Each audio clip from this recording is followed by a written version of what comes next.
All right, hey guys, welcome back to Odrix Sports here at Colton Hall with Mr. Williams, the head principal over there at Spearfish High School. Mr. Williams, thanks for joining us. Absolutely, glad to be here. So third podcast now, and I feel like every more of these we kind of peel back another layer. Yeah. Parents can, and students therefore can kind of stay tuned for more information and different things. So let's jump right into it. There's a lot of different things going on as we get closer to winter, unfortunately. Yeah. But let's touch on it. So what are some things that you'd like to touch on for the students? Yeah, so again, it's crazy to believe it's already November. Let's just start off with our students of the month for November. We've got 9th grade Kendon Campbell, 10th grade Jace Hamilton, 11th grade Saray Chapeau, and 12th grade Cora Pearson. These are 4 excellent students. Again, our students of the month are voted on by our staff. And it's really cool to see the list that comes in because there's so many great kids at our school. It makes it difficult for the team to decide who's going to get it, So, and this is based on we are Spartans, so excellence, integrity, and community. And these 4 students show those things every day. So congratulations to those 4. Yeah. We'll definitely be getting that up and as far as on the website too. So congratulations to those 4. And so one of the questions I did have with that was, so when you guys go into those selection processes, like, how much is it, like, how much the extracurriculars and all that kind of stuff play into it? It's actually cool because sometimes you see, I see students from all different backgrounds in this, and it goes out to all of our staff. So anybody who gets my email, which is everything from a custodian to the assistant principal and everybody in between, can say, hey, here's a student who has this or these qualities or is doing this. And so it's pretty neat to see the variety of students and who are nominated for this. So, yeah, absolutely. Yeah. Sorry, so next thing on the list, I apologize? Yeah, no, that's okay. Just important dates to remember for November. We've got November 5th is an early release, 1 o'clock p.m. It's early out across the district. November 25th is the end of our second quarter, mid-quarter, so grades be checking by the end of November there. We've obviously got Thanksgiving break, November 26th through the 28th. And just a reminder on our PLC dates, which I've been talking a lot about this year. Those days are the November 11th, November 17th, November 25th. We will have a 2:30 p.m. release for students. Now, just to talk a little bit more about the PLC, since we're talking about it, again, these are an opportunity for our teachers to kind of collaborate and work together on different data and information that they're seeing and doing in class, working with their co-teachers and people who are teaching similar subjects, giving them a chance to evaluate their instruction. And it's actually pretty neat to see the things that are happening, the conversations that are happening, which ultimately benefit all of our students, right? So I know it's kind of probably a pain for some parents. Their kids are getting out early, and which dates are they? But ultimately, please just be patient with us. This is a great thing for all of our students in our school. We may adjust these days. Like I sent out all the dates for the school year. Those could potentially change second semester once we evaluate. Is this going well, or should we adjust something? So when or if that happens, I'll definitely be letting people know. If the dates are going to be less or change at all. So, okay. Yeah, so that's it on kind of PLCs. I'll make sure actually I didn't have anything else in that I wanted to talk about. One question I did have, and I really do like the part about what you talk about when it comes to teachers kind of discussing analytics and just kind of going across that platforms like that. Like, what do you guys notice is like when they, because obviously like a history teacher, a choir teacher for instance, may not exactly, they're not in the same subject, but like how do you guys see that it kind of helps them from a teaching perspective, but also just from a curriculum strategy? Yeah, great question. So like a choir teacher and a math teacher or whatever, they wouldn't necessarily be in the same PLC. PLCs are going to be the 2 different algebra teachers are going to come together and be like, okay, we took the chapter 3 test and we noticed that we had a difference in how kids were scoring on number 10. Why is that? And then they can break down their instruction and see like what they're doing differently. Oh. Okay. So that's what a PLC kind of does for each subject. But we also have other conversations there where it could be grade level, right? Where it is a choir teacher and a math teacher who both teach sophomores. And so then they get together and say, okay, how's our sophomore class doing? What are some of their strengths? What are some of their weaknesses? And what can we do to help them? Mm-hmm. So those are the things that are going on during these PLCs. And the conversations are pretty neat going on. Just a kind of reminder, or maybe an idea just for parents, we dismiss at 2:30, but there is a place in our school for kids to stay and continue to work on their work if they need that time.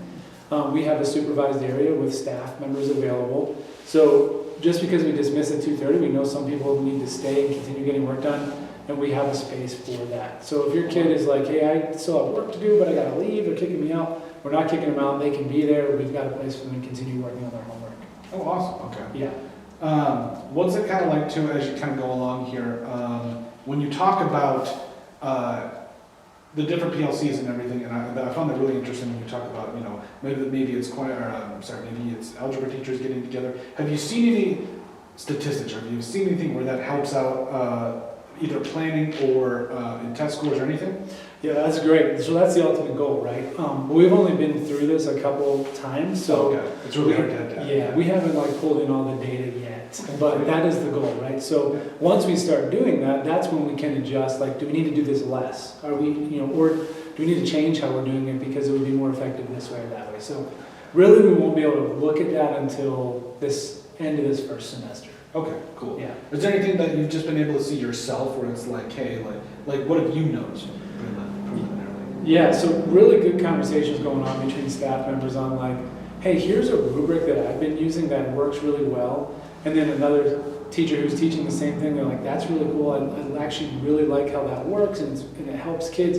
And so they'll adopt that. You see like expert, the teachers who have been around for a while and the new teachers kind of working together, and it's neat to see how both sides offer something to that conversation. Yep. Because a new teacher and an experienced teacher are bringing different viewpoints on like how things are working, and it's that I've seen a lot of that happening. That's cool. Okay. Yeah. And also, probably an opportunity for those older teachers or teachers that have been around longer to kind of share some of their expertise. Yeah.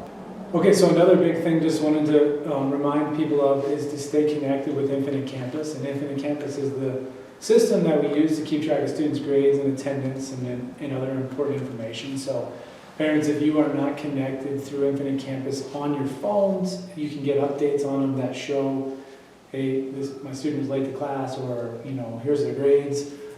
Please call us at the school, we'll get you set up with that. That is a great way for you to be involved in your student's academic career and what's going on, and just stay on top of it. Another little known fact that maybe some people don't know, and I don't want it to be a little known fact, so that's why I'm mentioning it, is we do have lockers available for all students. So, if you see your kid's backpack when they come home and it weighs 75 pounds and they're walking around with it, there are lockers available. They just need to stop in the counselor's office and they can get assigned a locker. Now, I'll be honest with you, most high school kids do not want a locker. Now, some do, but if you are worried about that, or you want your student to make sure they have a spot to throw their coat or their stuff, there's enough lockers for everyone to have them. So awesome. Okay. It's kind of funny. Back in my day, I sound like I'm old back in my day. We always used to have a locker. Yeah. And so it's just kind of funny to see how the students just kind of rely or hope to go more off their backpacks. And yeah, I was never part of the cool kids, so I get why somebody want to do that. So. Yeah, it's definitely changed. I've noticed that in the last, probably 5 to 7 years, where kids just stop using lockers. They just want to carry everything, which, whatever, to each their own, I guess. But some of those bags are pretty heavy, so. They respect, hey, they got to get those shoulders. That's right. Work out all the time. Just another thing too, while we're here, quick reminder to, if you don't follow us on Facebook or Instagram, we have a high school page for both those. We're posting lots of cool things on there, what's going on in classes, what's going on with activities. There's usually a post a few times a week on things that are going on in the classroom. So kind of like the elementary schools have this class dojo, their teachers are posting little pictures of what's going on in the classroom. We try to do that, but on a high school level, and we do that via Facebook and Instagram. So give us a follow on there if you haven't yet. So a couple other big things that have either just happened or are about to happen this month, I just wanted to throw out there. Last week we had our NHS, National Honor Society induction, which was a pretty neat ceremony where pretty high standards kids get.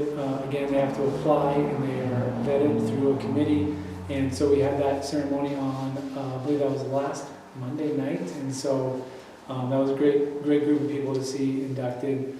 This past weekend, we also had All-State Choir and Orchestra, And so we had to send a good group over to Sioux Falls for that, and they did perform well there. This Thursday and Friday, we have the fall play, The Play That Goes Wrong. I'm really excited to see this one. This has got a pretty intensive stage setup. So that's going to be this Thursday and Friday going on. And then also this weekend, Knowledge Bowl finals are going on at 9 a.m. at Rapid City Stevens. So we're kind of ending the fall activities page here and moving into the winter activities, but some of our groups are still competing and going strong here. So just wanted to give a couple of them a shout out. Oh, absolutely. And I think, All-State Choir, I believe we had a couple of students that made the 4-year mark, if I'm not mistaken. Yeah. And then also, NHS, that is also available on Odrick's Sports, or Spearfish Sports Network, excuse me. So if you guys want to go through that, please feel free to, we were able to capture that. And the one thing I did notice from that, and that was so cool, is like, there's a pride with it. Like there was like when the old kind of comes in with the new, or kind of, replacing it. I thought that was really cool to kind of see just the kind of pride in the different generations kind of going forward. Yeah, National Honor Society is it's been around for a long time, and we only bring in juniors and seniors, and so they have to have so many hours of service. They have to show leadership. I mean, there's all these things that they have to do and fill out this big old resume, and it goes through a pretty intense process to be accepted into it. And so, there definitely should be some being proud of making it into that. It's not easy to do. No, absolutely, and I think that it's really cool. Honestly, the more I look at it, the more impressed I am just with the whole student body of Spearfish as a whole. Just wanted to give a quick shout out here. Speaking of students that have stood up, we'll go ahead and wanted to give a shout out to those members that did. I believe it was Kaya Foote and Seth Olson that both were the 4-year award winners for All-State Choir and Band there. So good to see there. So we talked about AHS, we talked about All-State Choir. We also, like we said, Knowledge Bowl. Getting into the finals here, what's kind of next out of this process? Yeah, so we Knowledge Bowl follows a similar process to other activities. We go to finals and then they go to state. So we're really hoping we kind of wrap up this with a win and move on to the next segment. They've had a lot of success this year, so we're excited to see where they go next. Absolutely. We'll actually have we had the Knowledge Bowl coach, and we'll actually have his interview out this Thursday. So make sure you guys check that out too. Here on you'll be able to catch that on Odrick Sports, so that way we can get them their due diligence. Honestly, I was so impressed. Kind of just talking about, because I'm a nerd. I was the kind of person that would try to know like movies or specific subjects, and I just think it's so cool that the different things that could be touched on in those subjects, and just kind of see the students that are good in their specific areas. Yeah, that's one thing that's really neat about what we really try to do, and a lot of high schools do this too. So, but Spearfish has, I think we have about 30 different clubs, and we have probably another 30 activities that are either state sponsored or high school activities. And so just to give kids as many opportunities as possible to get involved and do things is really important. Yeah. Not that we want kids to be busy, but we want them to have things that are healthy, that are good for them, that are things that they can be doing instead of going out and doing nothing, Yeah. So statistics show the more you're involved in activities and in school, the better you do in school. And so we want to just provide as many of those opportunities as we can. Well, the one thing I love about Spearfish is there's something for everyone. Yeah. We have actually one of our employees, Hannah Wardwell, was in. She was telling me she was in the ceramics club. Yeah. And it was just funny because we were talking about it in a meeting one day, and she's like, "I was in the ceramics club in high school." And I'm like, "Hold on, just not something you expected." And so, just really cool to see all the different things that Spearfish offers. And like I said, there was a place for everyone at Spearfish. And I absolutely love that. Yeah, we're actually, there's a couple, art club is coming back. We used to have that. That one actually is a competitive club where they go and compete against other different art programs. That's coming back online here. The ceramics club is still going strong. There's archery, there's robotics, there's so many different things. So it's a really neat area. And maybe we can touch on some more of those in the future and bring a list of all of them when we talk through them. So that'd be awesome. Yeah. I think just give people, because that's the whole purpose of this podcast. For those of you that watch, we want to shed a light on everything that Spearfish does offer the students, and give an opportunity to kind of just maybe try different things out. Who knows? Maybe you like that. Maybe you like archery. Maybe you like ceramics. Whatever it is. So. Yeah. All right. Anything else? No, I think that pretty much covers it. I'm glad to come back in and do another one this month. Yeah, me too. Honestly, this is, and I'm not just saying this is honestly one of my favorite times of the month because I really like going through, and that's the whole purpose of Odrick Sports, our partnership with the school, is making sure we shine that light on everything you do for the students in the community. So I think that there's a lot of great talent here and a lot of great people that are good at what they do. So it's awesome to be able to do that. So, well, we'll go ahead and we'll get out of here, but thank you so much again for joining us. Yeah.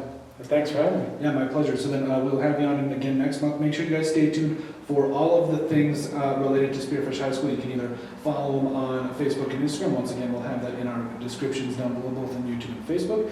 And anything else, you can go ahead and follow us at odricksports.com.